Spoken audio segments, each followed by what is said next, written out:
a Lucas capítulo 22.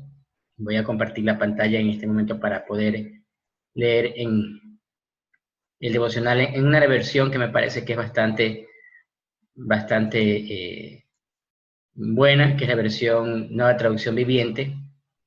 En este momento comparto.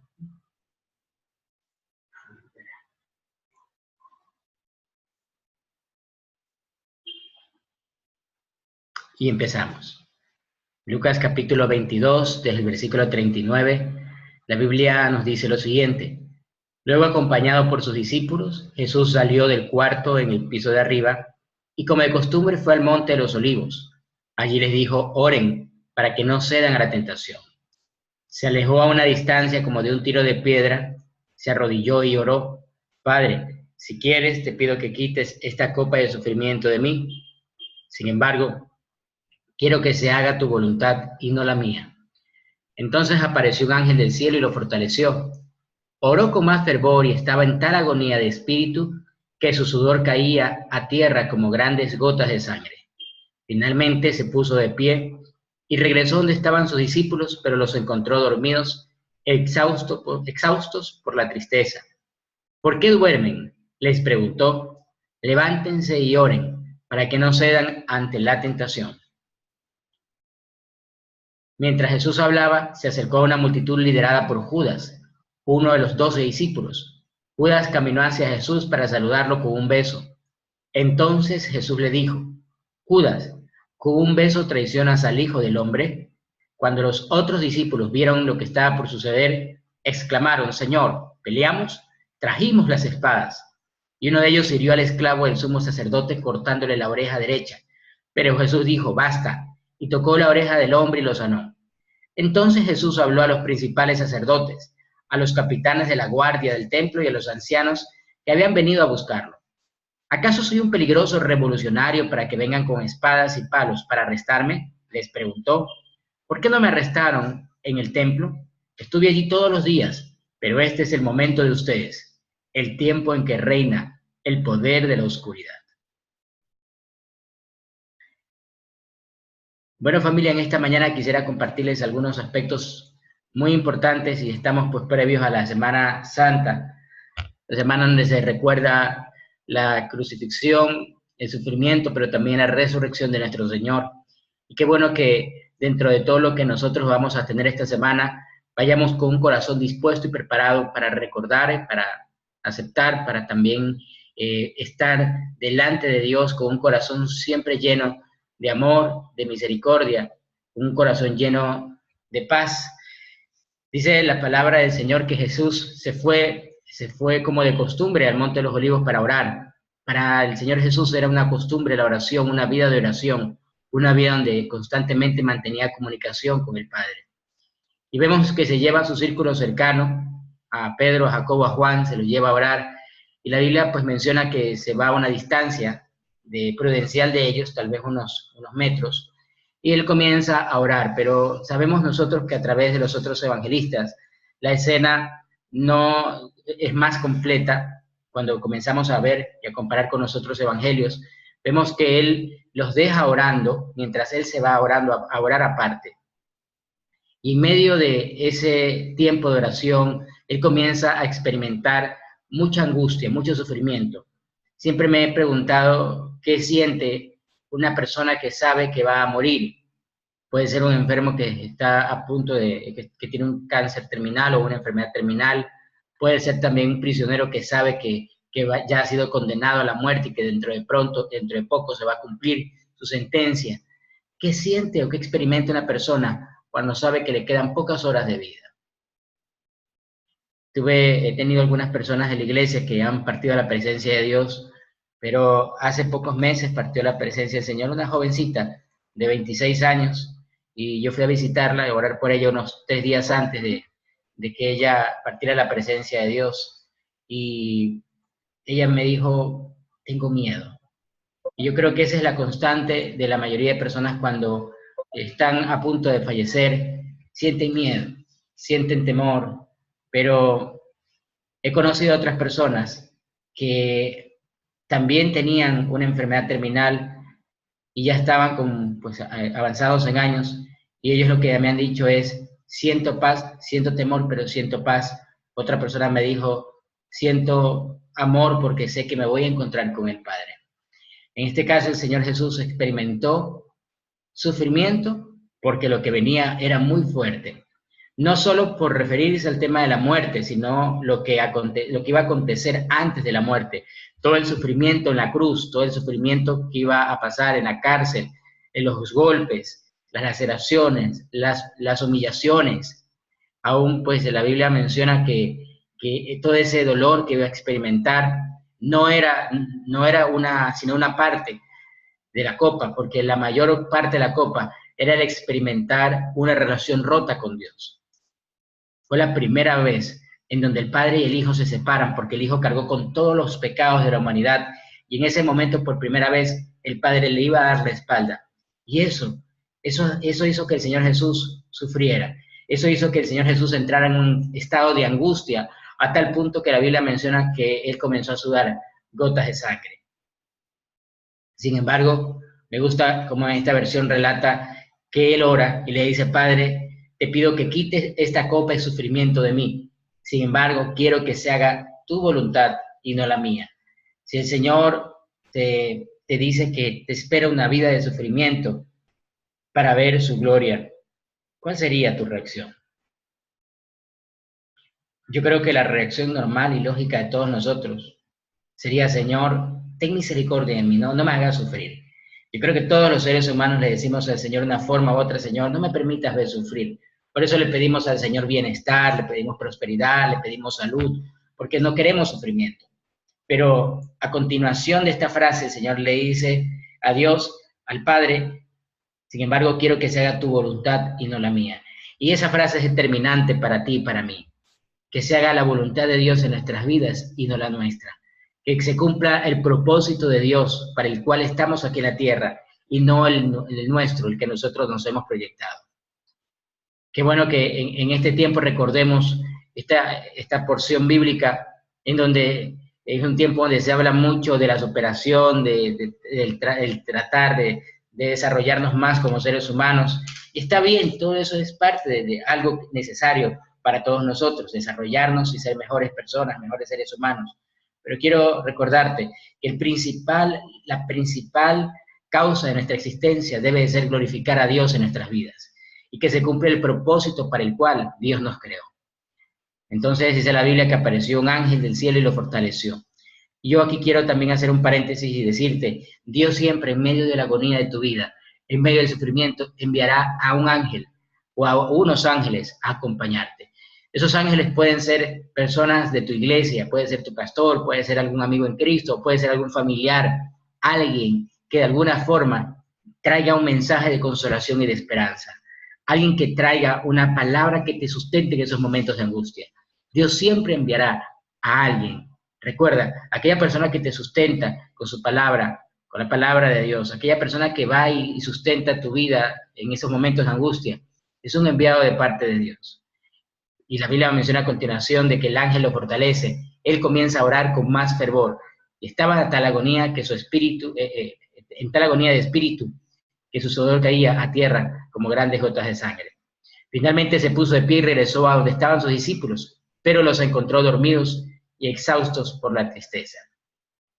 Y aquí podemos comparar un poco el dormitar de los discípulos con lo que estaba pasando con el profeta Jonás, que mientras había una tormenta terrible y todos estaban desesperados, a pesar de que los marinos habían tratado de controlar la nave y habían tirado todo el menaje pensando que lograrían aquietar el mar, la tormenta era más y más fuerte. Y Jonás, el hombre de Dios, estaba durmiendo en la embarcación.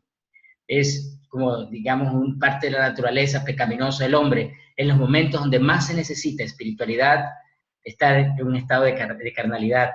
Los discípulos, en vez de estar orando por todo lo que iba a pasar, por lo que el Señor les había dicho, les había profetizado, pues se acuestan a dormir, igual que Jonás. Mientras hay un mundo en crisis, mientras hay una tormenta terrible que está embatiendo nuestro mundo, que está haciendo que nuestro mundo esté de cabeza, cada vez es peor la cosa, muchos cristianos están durmiendo al igual que los discípulos de Jesús. Dormidos, ¿por qué? No me refiero a la parte física, me refiero a la parte espiritual. Muchos están adormecidos, insensibles a lo que está ocurriendo, insensibles a lo que está pasando con su familia, insensibles a lo que está pasando con sus vecinos, porque ellos están teniendo una tormenta terrible, están atravesando una tormenta y sin embargo no comparten de Jesús. Sin embargo, se encuentran dormidos ante la necesidad del resto. Que no te pase eso, que en medio de la tormenta que está atravesando tu familia, tus amigos, tus vecinos, tus compañeros de trabajo, tú tengas esa sensibilidad y esa respuesta pronto de la palabra de Dios. Que tú te conviertas en ese ángel de parte de Dios que pueda consolar a otros a través de la presencia de Dios. Así que estos pues estaban dormidos y el Señor les preguntó, levántense, ¿por qué duermen? Oren para que no cedan a la tentación. ¿A qué se refería el Señor Jesús? ¿Cuál es la tentación? Miren que no dice plural, sino singular. No dicen las tentaciones, no, dice la tentación. Y es que la tentación más fuerte que iban a atravesar en ese momento, a partir de ese instante en adelante, a través de la crucifixión, del encierro del Señor Jesús y todo el sufrimiento que iba a tener y aún su muerte, la tentación iba a ser el perder la fe, el pensar que los habían engañado, el pensar que Jesús no era el Mesías. Esa era la tentación que iban a atravesar, una tentación muy fuerte de dejar todo abandonado, de dejar todo atrás y pensar que fue una burbuja, que fue un tiempo bonito, pero que ya pasó. Pensar que Jesús fue simplemente un profeta, que todo lo que dijo no se cumplió, no funcionó. Pensar que su esperanza durante esos 3 años había sido en vana. Y creo que es importante pensar en este tiempo. ¿Qué nos dice el Señor Jesús a través de esta porción? Levántense y lloren para que no cedan a la tentación. ¿Cuál es la tentación que puede venir a tu vida en este momento? Ante la adversidad que estás atravesando, ante el problema físico de salud que estás en este momento teniendo. ¿Cuál es la tentación que puede venir a tu vida? Tal vez el pensar que Jesús no puede obrar, tal vez el pensar que Jesús no te puede sacar de esa situación crítica, económica, familiar, matrimonial, la situación en la que estás viviendo. Puede ser esa la tentación que venga a tu vida y que te estén viniendo pensamientos de que, bueno, es bonito lo que comentó el pastor el domingo, lo que predicó, lo que me dijeron en la célula, pero este problema es muy difícil. Yo te pregunto, ¿qué es difícil para Dios? ¿Qué es difícil para el ser que nos creó? ¿Qué es difícil para aquel que nos dio la vida y que fue capaz de crear el universo entero? Y la respuesta es una palabra de 4 letras. Nada. Nada es difícil. Nada es imposible para nuestro Dios. La Biblia continúa diciendo que mientras Jesús hablaba, se acerca la multitud liderada por Judas y comienzan a rodearlo y en ese momento Judas se acerca y le da un beso. Siempre me pregunté por qué tenía que dar un beso, por qué si los otros conocían a Jesús. Bueno, hay varias conjeturas. La Biblia menciona que era un monte, no había mucha luz, se podían equivocar y arrestar al hombre equivocado, casi todos eran de aspecto parecido, así que para evitarse el error, Judas él reconoce a Jesús, había estado en ese lugar con él, lo conocía muy bien, conocía su voz, conocía su aspecto, y él en medio de esa oscuridad va donde Jesús y le da un beso. Y a continuación el Señor le dice, con un beso traicionas al Hijo del Hombre. ¿Cuál es la forma, cuál es el beso tradicional que en este momento puede haber a tu alrededor que se convierte en una traición para Jesús? Y bueno, yo estaba pensando que los besos hoy en día no necesariamente pueden ser el beso de la mejilla, esa caricia que normalmente se la da, en este caso a nosotros los varones, a las mujeres, aunque en ese tiempo era normal que entre hombres se dieran un beso. ¿Cuál es el beso con el cual hoy se traiciona a Dios, a Jesús? Pues muchos lo traicionan cuando lo niegan. Y aunque tú me digas, bueno, yo nunca negaría al Señor, pero si tú no compartes de Jesús, lo estás negando. Si tú no compartes de Jesús, es una forma de negación. Es como pues yo soy casado y alguien me diga, ¿y tú eres casado? Y me quede callado. Y si es una chica, no solo me quede callado, sino que le guiñe el ojo. Imagínate. Entonces, yo no estoy diciendo que no soy casado, pero simplemente me estoy quedando callado. Es una forma de traicionar. Cuando tú te quedas callado, cuando tú no compartes tu fe, también es una forma de traicionar. Es una forma como tú estás dándole un beso de traición a Jesús. Y por eso te quiero invitar que tu beso sea de corazón, que cada día reconozcas tu fe compartiendo a otros, que tú hables a otros de Jesús. Esa es la mayor forma como nosotros podemos reconocer nuestra fe públicamente. Cuando los otros discípulos vieron que estaban por suceder, exclamaron: Señor, peleamos, trajimos las espadas. Imagínate ese momento, la algarabía, la multitud, comenzaron a empujarse el uno al otro, y en ese momento miran a Jesús, los discípulos, y Señor, sacamos la espada, y la sacaron. Dice la Biblia que uno de ellos le cortó la oreja a Malco, el asistente del sumo sacerdote. Habían bullas, insultos, violencia. En ese momento, en medio de toda esa confusión, en medio de ese todo tirijala, en medio de ese momento donde la adrenalina había subido, Jesús mantiene la paz, mantiene la calma. Y repela a los discípulos, y guardan las espadas, y coge la oreja de Malco, y se la pone en su lugar, y la sana. ¿Qué habrá pasado por la mente de Malco cuando aquel hombre a cual él venía también a ayudar a arrestar, lo sana? Y es más, ¿cuál sería nuestra reacción si vienen a arrestarnos injustamente? Lo más seguro es que nosotros nos ponemos mal y vamos a pelear y vamos a insultar y vamos a sacar los artículos de la Constitución o de la ley, vamos a llamar al abogado, porque sería la reacción normal. Pero Jesús no tiene reacciones normales, tiene reacciones distintas. Tiene una forma de ser completamente diferente a lo tradicional del ser humano. Y en medio de ese momento violento, de ese momento adverso, complicado, conflictivo, Él mantiene la paz. Y además de mantener la paz, ayuda a aquel que viene a matarlo, que viene a arrestarlo, que viene a insultarlo. Ese es nuestro Señor, ese es nuestro Maestro. Y no solo eso, lo ayuda, sino que lo sana. Detiene la hemorragia que en ese momento debió haber comenzado a suceder en Malco. Comenzaba a salir borbotones de sangre, porque imagínate, le cortan la oreja. Y en ese momento el Señor coge su oreja y se la pega, se la pone nuevamente en su lugar. ¿Cuántas orejas hemos cortado a lo largo de nuestras vidas por defendernos? ¿Cuántas palabras hirientes, cuántas frases duras hemos dicho? ¿Cuántos corazones hemos cortado? ¿Cuántas veces hemos sacado la espada cuando alguien nos hace daño? Cuando nos creemos con derecho de defendernos. Y es en este momento donde el Señor Jesús nos dice: acomoda nuevamente la oreja. Acomoda nuevamente ese corazón que rompiste. Acomoda nuevamente esa alma a la cual le hiciste daño. Y el Señor Jesús le dice a los discípulos: guarden las espadas. Creo que en la vida es necesario guardar las espadas. La ley natural en la cual hemos nosotros crecido es sacar la espada cuando vemos momentos adversos donde tenemos que defendernos, porque en la vida tienes que defenderte, tienes que si alguien te hace algo, pues tú devolverlo y con mucha más fuerza. Alguien me decía: al que pega primero pega dos veces, pero Jesús nos dice algo diferente: si alguien te pega, pon la otra mejilla. Y en medio de todo esto, el Señor hace otra pregunta: ¿acaso soy un peligroso revolucionario para que vengan con espadas y palos para arrestarme? ¿Por qué no me arrestaron en el templo? Estuve todos los días allí, pero este es el momento de ustedes, el tiempo en que reina el poder de la oscuridad.